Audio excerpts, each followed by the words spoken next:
Courtney Clenney, aka Courtney Taylor, the OnlyFans model who was accused of stabbing her boyfriend Christian Abumcelli in April of 2022, took a plea deal on Monday, August 10th, 2026, agreeing to first-degree manslaughter with a deadly weapon and being held criminally responsible for Abumcelli's death.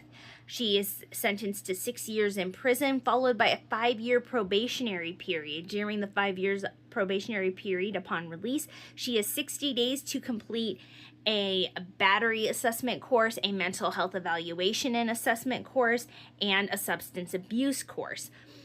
Now, that being said, just because that is what she is sentenced to does not mean that she will necessarily serve all 6 years. The last high-profile case where it was Jen Shaw, and when she was sentenced to 6 years in federal prison, she actually only served 3 years of that term, because it's one of those things where through good behavior, doing programs, etc., you can be held on early release. So she could be out in as little as 2 years with all those things taken into consideration.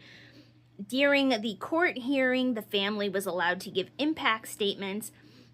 And I think the most painful one was when it was mentioned that at family gatherings there will always be an empty chair.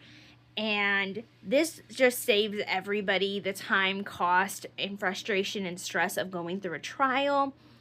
And this gives her the least amount of possible time for taking responsibility for the death.